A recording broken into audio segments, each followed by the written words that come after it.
जय हिंद साथियों, मैं अंकित कुमार यादव आप सभी का स्वागत करता हूं सृष्टि ज्ञान केंद्र में, जहां हम पढ़ रहे हैं कक्षा 11वीं की पॉलिटिकल साइंस और जिसमें चल रहा है अध्याय आपका 1 जिसका नाम है संविधान क्यों और कैसे। जिसमें हमने लास्ट क्लास में समझा था कि एक देश को संविधान की क्या आवश्यकता होती है, क्यों एक देश को संविधान का रास्ता अपनाना पड़ता है और उसके संविधान के रास्ते पे चलने के क्या कारण होते हैं। हमने इन बातों को समझा, जिसमें हमने पहला संविधान का काम समझा। इसमें हमने ये समझा कि एक संविधान वो बुनियादी कानून और प्रशासन का निर्माण करने में बहुत बड़ी भूमिका निभाता है, जिससे कि समाज में एक सामंजस्य और विश्वास पनपता है और उस सामंजस्य और विश्वास के कारण समाज एक बंधुत्व और एक भाईचारे के रिश्ते में बंधता है। समाज एक दूसरे पर भरोसा करता है और वो एक न्याय के रास्ते का अनुसरण करता है। इस बात को हमने समझा, यही संविधान का पहला काम था। आज हम चल रहे हैं समझने संविधान के दूसरे काम को, और वो क्या है चलिए पढ़ते हैं और जानते हैं कि संविधान का दूसरा काम क्या है। आप सब इस बात को जानते हैं कि एक देश को चलाना कोई आसान काम नहीं है। एक देश को चलाना, जिस प्रकार से घर को चलाने में भी एक व्यक्ति प्रधान भूमिका निभाता है, उसी प्रकार से एक देश को चलाने के लिए भी एक प्रधान या एक सरकार की आवश्यकता होती है। बिना एक सरकार के एक देश को चलाना या एक ऐसी संस्था के जो देश की समस्याओं के प्रति जवाबदेह हो या देश की समस्याओं को हल करने के लिए काम करे, बिना ऐसी संस्था के देश चला पाना संभव नहीं।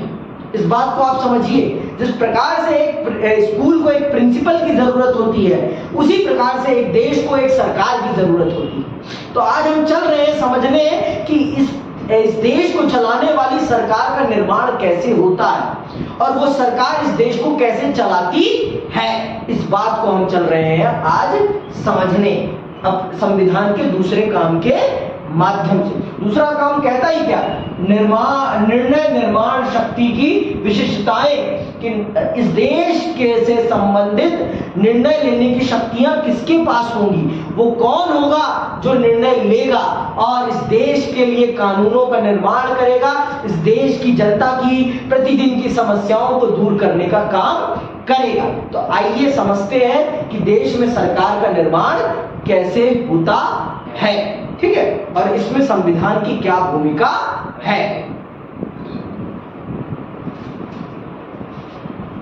संविधान कुछ ऐसे बुनियादी सिद्धांतों का समूह है जिसके आधार पर राज्य का निर्माण और शासन होता है। मैंने आपको पहले ही बता दिया, संविधान क्या है। संविधान बुनियादी सिद्धांतों का एक समूह है जिसके आधार पर राज्य का निर्माण और शासन होता है।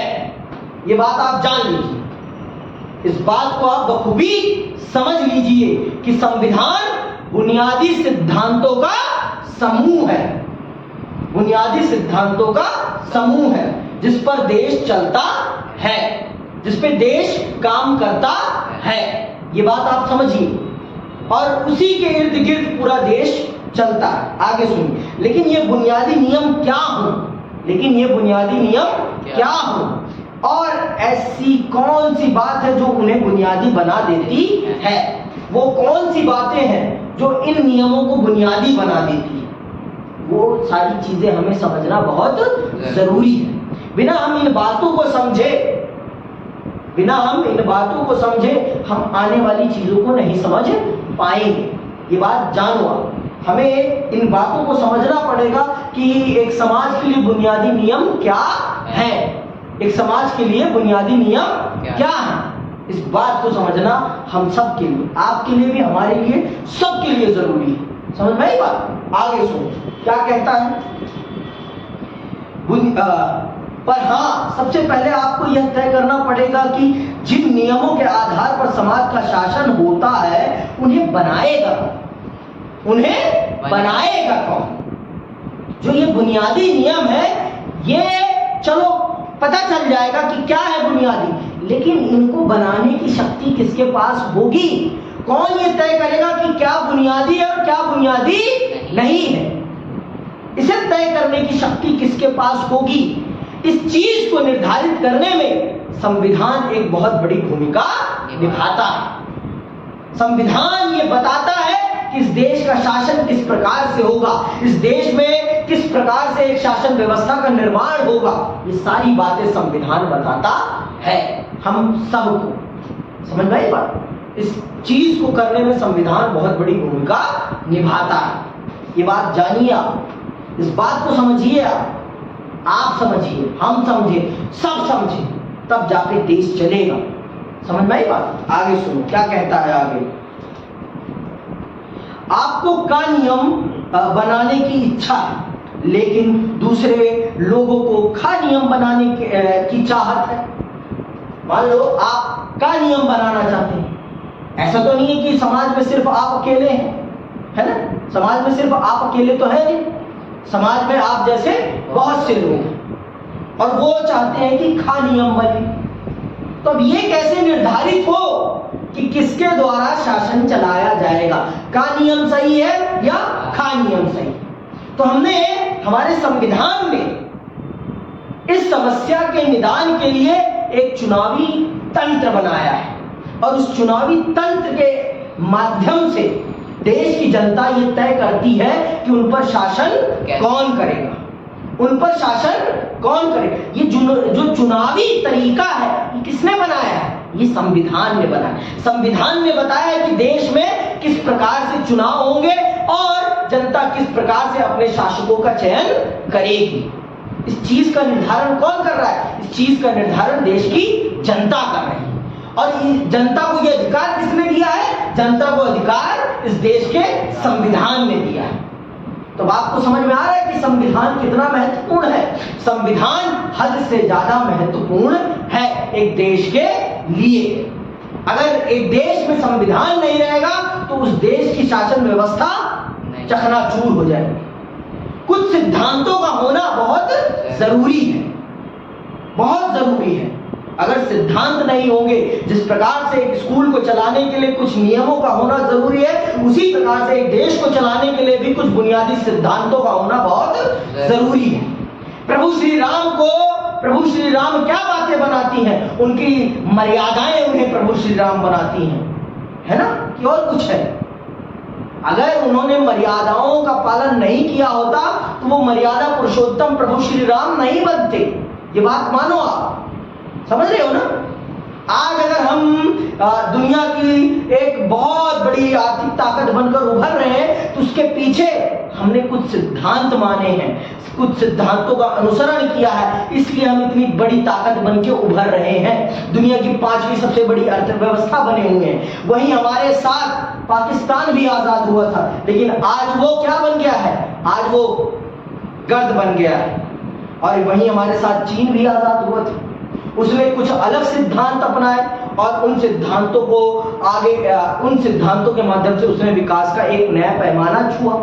समझ में आई बात? तो ये सारी चीजें हमें समझना पड़ेगा, इन सब चीजों को हमें समझना पड़ेगा कि ये जो हमारे देश में आज जो जिनके पास निर्णय लेने की शक्ति है, ये निर्णय लेने की शक्ति इनके पास कैसे आती है और ये निर्णय लेने की शक्ति इनको किसने दी है? तो ये निर्णय लेने की शक्ति हमारे देश के संविधान ने दी है इनको। और ये निर्णय लेने की शक्ति की पोजीशन में कैसे आएंगे? ये निर्णय लेने की शक्ति की पोजीशन में एक चुनावी तंत्र के माध्यम से आएंगे। अगर जनता इन्हें अपना मत प्रदान करती है तब ये देश की सरकार बनाएंगे और देश की सरकार बना के देश के लिए निर्णय लेने का काम करेंगे। समझ में आई बात? इतनी सी बात है बस, इससे ज्यादा कुछ नहीं। ये बात जान लो। आगे सुनो। फिर यह कैसे तय किया जाए कि किसकी इच्छा वाले नियमों से हम पर शासन हो? जिन नियमों के अंतर्गत आप सभी को रखना चाहते हैं वे आपको सर्वश्रेष्ठ लग सकते हैं। आपके नियम आपको सबसे अच्छे लग सकते हैं। इसका मतलब ये तो नहीं है ना कि आपके नियम सबको अच्छे लगे।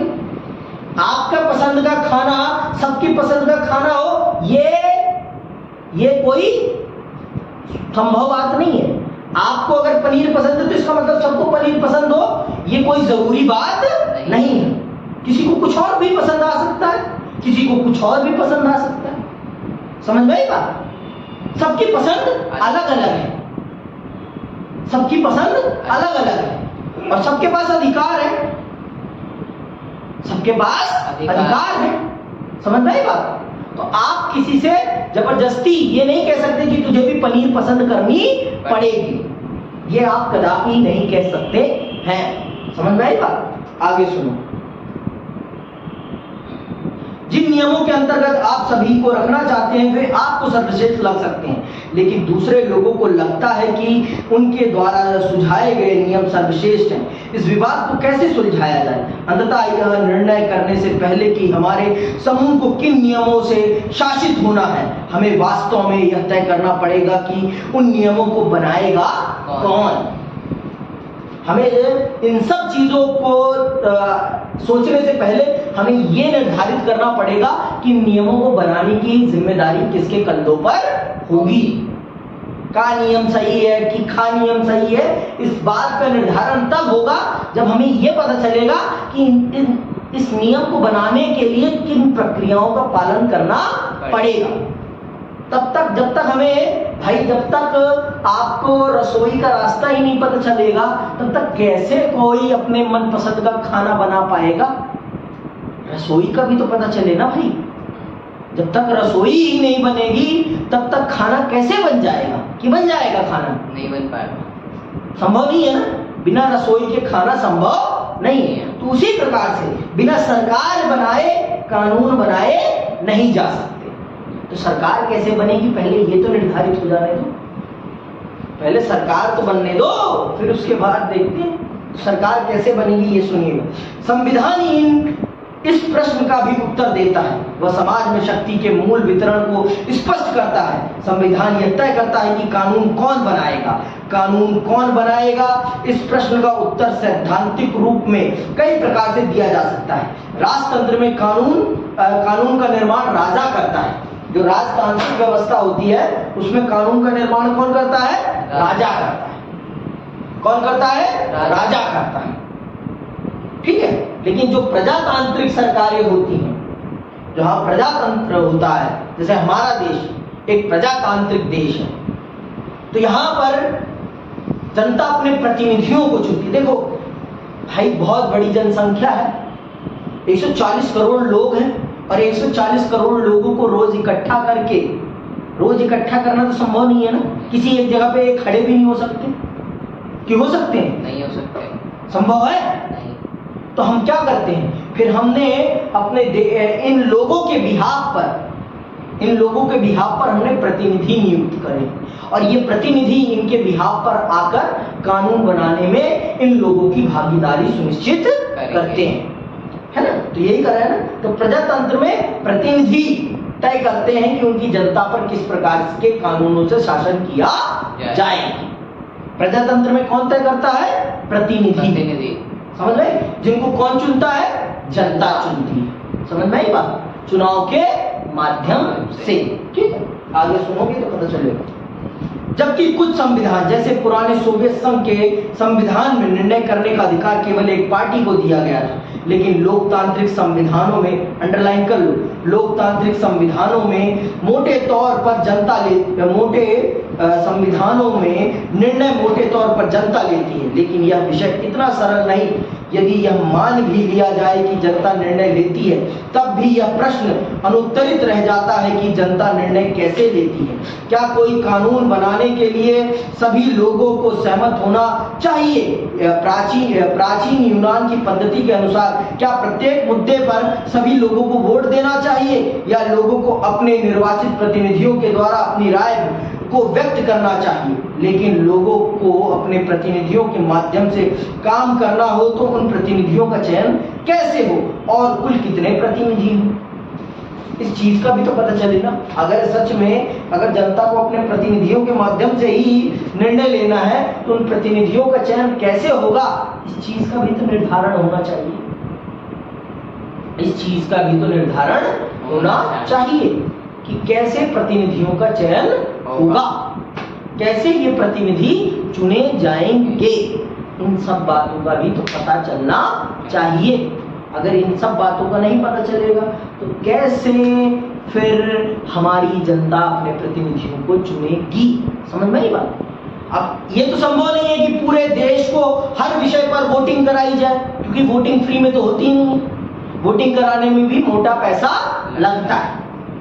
तो हर विषय पर वोटिंग कराना कदापि संभव नहीं है इतने बड़े देश में, कि संभव है नहीं है। और एक जगह इकट्ठा होकर डिस्कस भी नहीं किया जा सकता हर विषय पर। अगर एक जगह इकट्ठा होकर डिस्कस करने चले तो लोग तो अटेंगे नहीं, जो आएंगे एक दूसरे में मन मिटेंगे। तो इसीलिए हमने क्या तरीका अपनाया है? हमने प्रतिनिधियों का तरीका अपनाया है कि जनता अपने प्रतिनिधि चुनेगी और उनके माध्यम से अपना निर्णय लेगी। तो अब ये तय करना है कि इन प्रतिनिधियों का चुनाव कैसे होगा। तो ये भी कौन बताता है? इस प्रश्न का उत्तर भी कौन देता है? इस प्रश्न का उत्तर भी संविधान देता है कि कैसे प्रतिनिधियों का चुनाव होगा, कौन बनेगा प्रतिनिधि और कैसे जनता उनको चुनेगी। पूरा सिस्टम हमारे संविधान ने हमें बता रखा है। समझ रही बात? हमारे संविधान ने हमें इस पूरे सिस्टम से अवगत करा रखा। उदाहरण के लिए भारतीय संविधान में यह स्पष्ट किया गया है कि अधिकतर कानून संसद बनाएगी और इस संसद का गठन भी एक विशेष प्रकार से किया जाएगा। किसी समाज में कानून कैसे हैं इसे देखने के पहले उन कानूनों को बनाने का अधिकार रखने वालों को पहचानना होगा। यदि संसद को कानून बनाने का अधिकार है तो पहले उसे यह अधिकार देने वाला कोई कानून होना चाहिए। यह काम संविधान करता है। संविधान वह सत्ता है जो सर्वप्रथम सरकार बनाती है। समझ में आई बात? तो संविधान, संसद को यह अधिकार किसने दिया है? संसद को अधिकार, कानून बनाने का अधिकार किसने दिया है? संविधान ने। तो देश की सर्वोच्च सत्ता कौन है? देश की सर्वोच्च सत्ता संविधान है। देश की पहली सरकार कौन है? देश की पहली सरकार संविधान है। संविधान ही वो स्रोत है, वो ताकत का कुंड है जहां से सभी संस्थाओं को ताकत मिली हुई है। भारत में हर व्यक्ति को, हर प्रशासन तंत्र को ताकत कहां से मिली हुई है? भारत के संविधान से मिली। तो इसीलिए यहाँ पर लिखा गया है संविधान का दूसरा काम क्या है? संविधान का दूसरा काम यह स्पष्ट करना है कि समाज में निर्णय लेने की शक्ति किसके पास होगी। संविधान यह भी तय करता है कि सरकार कैसे निर्मित होगी। तो दोनों चीजें तय करता है। संविधान ये भी तय करता है कि देश में कानून निर्माण का काम कौन करेगा और उस कानून निर्माण को करने वाली सरकार का निर्माण कैसे होगा। ये दोनों चीजें संविधान स्पष्ट करता है अपने माध्यम से। समझ में आई बात कि नहीं आई थी? पक्का? तो चलते हैं अब तीसरे काम की तरफ। संविधान का तीसरा काम क्या है? संविधान का तीसरा काम है सरकार की शक्तियों पर सीमाएं लगाना। सीमाएं क्यों लगाती है? क्यों लगाता है संविधान सरकार की शक्तियों पर? ऐसा क्यों? जिस सरकार का निर्माण उसी के द्वारा किया गया है, उसी के अधीन हुआ है, तो उस सरकार की शक्तियों पर सीमाएं क्यों लगा रहा है संविधान? कभी मन में प्रश्न उठाइए। मैडम से पूछा था ये प्रश्न? मैडम ने आप लोगों से पूछा? क्यों नहीं पूछा? विचारशीलता कैसे पैदा होगी? जब तुम लोग प्रश्न ही नहीं करोगे तो कैसे विचारशील बनोगे? बताओ। हाँ भाई, कैसे बनोगे विचारशील? विचारशील बनने के लिए प्रश्न करना बहुत जरूरी है। और प्रश्न के उत्तर मिलने लगे तो इसका मतलब आप विचारशील बन गए हैं। जब तक आपको प्रश्न करना नहीं आएगा तब तक आप अपने आप को विचारशील मत मानिएगा। आप प्रश्न नहीं कर पा रहे हैं। आपके मन में ये प्रश्न उठना चाहिए, जिस सरकार का निर्माण संविधान के अधीन हुआ है, उसी सरकार की सीमाओं पर, उसी सरकार की शक्तियों पर सीमाएं क्यों लगा रहा है संविधान? क्यों लगा रहा है संविधान? समझ में आई बात? ये प्रश्न उठना चाहिए मन में, लेकिन उठता ही नहीं है साला। कहां से उठेगा? तो पढ़ता ही नहीं है इंसान, तो उठेगा कहां से? उठेगा कहां से? उठाने के लिए भी तो प्रश्न मन में वो जिज्ञासा होनी चाहिए। वो जिज्ञासा ही नहीं है तो कहां से उठेगा? दिक्कत ये है। समझ में आई बात? ये तो मैं बहुत अच्छे से समझ रहा हूं, आपका चेहरा ही देख के पता चल जाता है। ठीक है।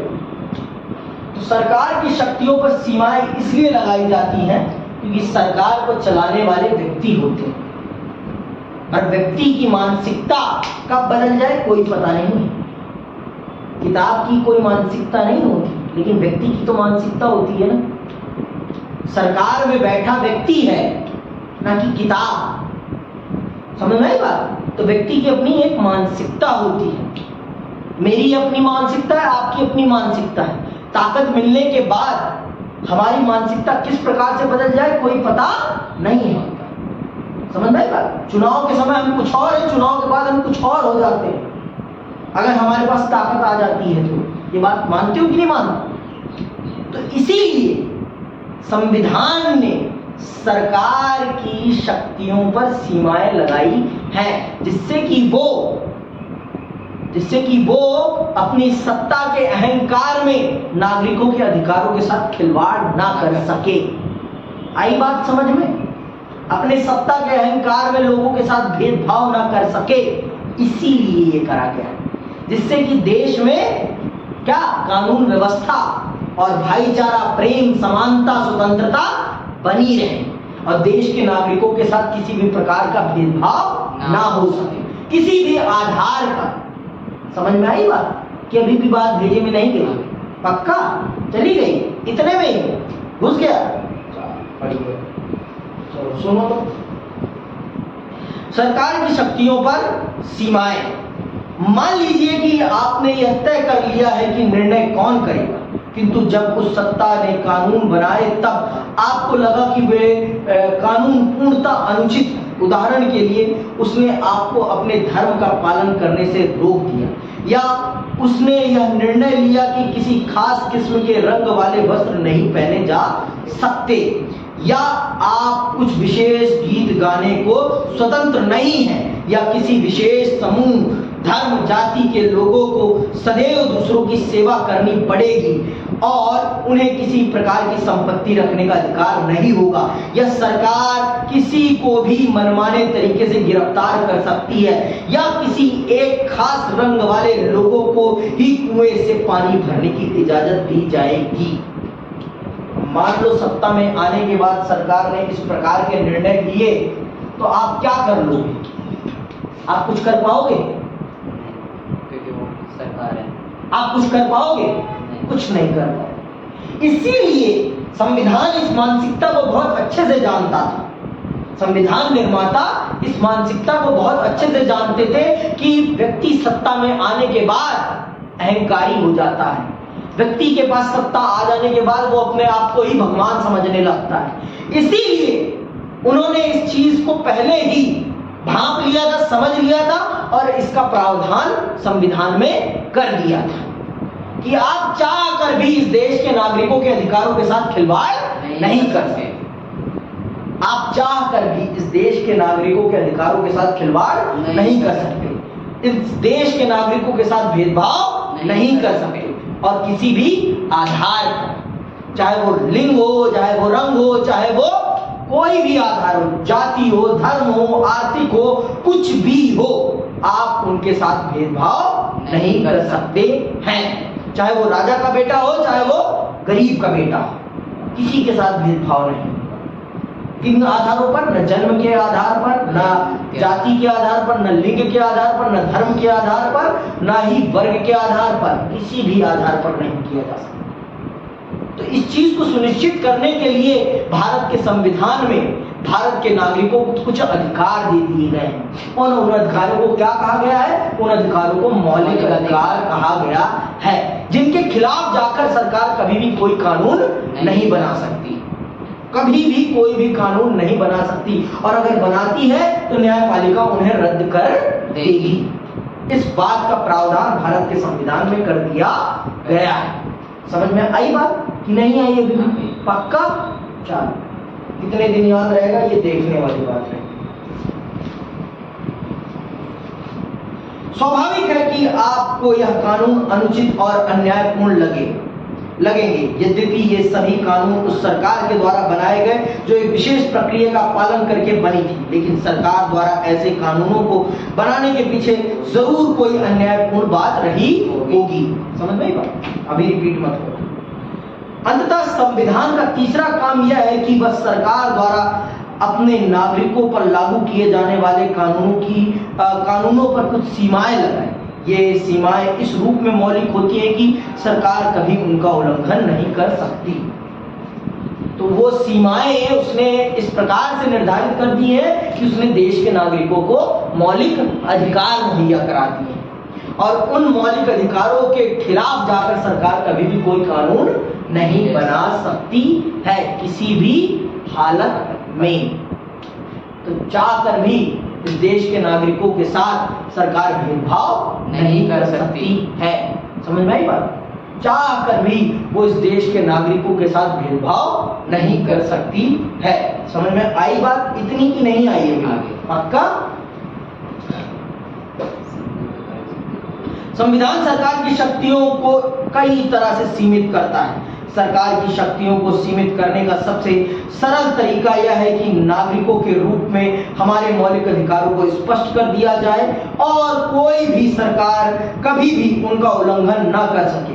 इन अधिकारों का वास्तविक स्वरूप और व्याख्याएं भिन्न भिन्न संविधान में बदलती रहती हैं, लेकिन अधिकतर संविधान में कुछ विशेष मौलिक अधिकार सदैव पाए जाते हैं। नागरिकों को मनमाने ढंग से बिना किसी कारण के गिरफ्तार करने के विरुद्ध सुरक्षा प्राप्त है। यह सरकार की शक्तियों के ऊपर एक मूलभूत सीमा है। नागरिकों को सामान्यतः कुछ मौलिक स्वतंत्रताओं का अधिकार है, जैसे भाषण की स्वतंत्रता, अंतरात्मा की आवाज पर काम करने की स्वतंत्रता, संगठन बनाने की स्वतंत्रता आदि।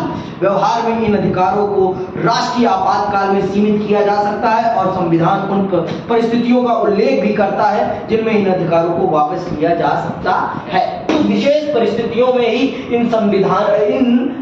इन अधिकारों पर सीमाएं लगाई जा सकती हैं, समाप्त नहीं, सीमाएं लगाई जा सकती हैं। उसके अलावा इन्हें समाप्त नहीं किया जा सकता है। और इन अधिकारों को क्या कहा जाता है? इन अधिकारों को मौलिक अधिकार कहा जाता है। तो इस प्रकार से मौलिक अधिकारों के माध्यम से संविधान सरकार से अपने नागरिकों की सुरक्षा करता है। अब आते हैं चौथे पर। चौथा काम, ये तीसरा था, ये दूसरा था। पहला हम पहले पढ़ चुके हैं, तो आप देख सकते हैं। अब आते हैं समाज की आकांक्षाएं और लक्ष्य। भाई सरकार बनी है तो कुछ काम करने के लिए बनी है, बैठने के लिए तो बनी नहीं है, पकौड़ा करने के लिए तो बनी नहीं है। उसकी समाज के प्रति कुछ क्या है? जिम्मेदारियां, और उन जिम्मेदारियों को पूरा करना उसका मूल कर्तव्य है। उनको पूरा करना उसका मूल कर्तव्य है। तो इसीलिए संविधान ने हमारी सरकार को कुछ एडिशनल पावर दे रखी है, जिसके माध्यम से वो जनता की भलाई में आने वाली समस्याओं का निदान कर सकता है। समझ में आई बात? तो उन्हें कैसे करता है, सुनना ध्यान से, ये भी सुन लो। अधिकतर पुराने संविधानों द्वारा केवल निर्णय लेने की शक्ति का विवरण और सरकार की शक्तियों पर प्रतिबंध लगाने का काम किया जाता था, लेकिन 20वीं शताब्दी के अनेक संविधान जिनमें भारतीय संविधान एक अत्यंत सुंदर उदाहरण है, एक ऐसा सक्षम ढांचा भी प्रदान करता है जिससे सरकार कुछ सकारात्मक कार्य कर सके और समाज की आकांक्षाओं और उसके लक्ष्य को अभिव्यक्ति दे सके। भारतीय संविधान ने इस संबंध में कुछ नए प्रयोग किए, जिन समाजों में नाना प्रकार की असमानताओं की गहरी खाइयां हो, वहां केवल सरकार की शक्तियों पर प्रतिबंध लगाना ही पर्याप्त नहीं, वहां सरकार को समर्थ और शक्तिशाली भी बनाना पड़ेगा, जिससे वह असमानता और गरीबी के विभिन्न रूपों से निपट सके। उदाहरण के लिए भारत की आकांक्षा है कि हम एक ऐसा समाज बनाएं जिसमें जातिगत भेदभाव ना हो। यदि यह हमारे समाज की आकांक्षा है तो हमें अपनी सरकार को इतना समर्थ और शक्तिशाली बनाना पड़ेगा कि वह इस लक्ष्य को प्राप्त करने के लिए सभी आवश्यक कदम उठा सके। दक्षिण अफ्रीका नस्लीय भेदभाव के पुराने इतिहास का उदाहरण है। उसके नए संविधान ने सरकार को इस योग्य बनाया है कि वह नस्लीय भेदभाव को मिटा सके। वास्तव में एक संविधान अपने समाज की आकांक्षाओं का पिटारा है। अंडरलाइन कर लो, एक संविधान अपने समाज की आकांक्षाओं का पिटारा है। उदाहरण के लिए उदाहरण के लिए भारत में संविधान निर्माताओं की इच्छा थी कि समाज के प्रत्येक व्यक्ति को बुनियादी भौतिक जरूरतें और शिक्षा सहित वह सब कुछ मिलना चाहिए जिसके आधार पर वह गरिमा और सामाजिक आत्मसम्मान से भरा वह जीवन जी सके। भारतीय संविधान सरकार को वह सामर्थ्य प्रदान करता है जिससे वह कुछ सकारात्मक लोक कल्याणकारी कदम उठा सके और जिन्हें कानून की मदद से लागू भी किया जा सके। जैसे जैसे हम भारतीय संविधान को पढ़ते हैं हमें पता चलता है कि ऐसी सामर्थ्य प्रदान करने वाले प्रावधानों को हमारे संविधान की प्रस्तावना का समर्थन प्राप्त है और वे संविधान के मौलिक अधिकारों वाले भाग में पाए जाते हैं। ठीक है, तो संविधान का चौथा काम यह है कि वह सरकार को ऐसी क्षमता प्रदान करे जिससे वह जनता की आकांक्षाओं को पूरा कर सके और एक न्यायपूर्ण समाज की स्थापना के लिए उचित परिस्थितियों का निर्माण कर सके। तो चौथा काम बहुत ही निर्णायक काम है। संविधान का चौथा काम है कि इस देश की सरकार को वो शक्तियां प्रदान करे जिससे कि वो समाज की आकांक्षाओं को और समाज में व्यक्त भेदभावों को मिटाने के लिए उचित कदम उठा सके और समाज को एक सशक्त समाज बनाने के लिए काम कर सके। तो ये चार काम है संविधान के। इन चारों कामों के आधार पर ही आपका संविधान चलता है। इन चार कामों को आप समझ लेंगे तो आप इस पूरी किताब को समझ लेंगे और अगर आपने इन चार कामों को नहीं समझा तो आप चाह कर भी इस पूरी किताब को नहीं समझ सकते हैं, क्योंकि यही चार काम इस पूरी किताब के आधार स्तंभ हैं। इन्हीं पर ये पूरी किताब खड़ी हुई है। समझ में आई बात? अब हम आगे पढ़ेंगे कि एक देश के संविधान का निर्माण कैसे होता है और भारत के संविधान का निर्माण कैसे हुआ है। तो आज के लिए बस इतना ही। इसी के साथ मैं विदा लेता हूं। जय हिंद, जय भारत।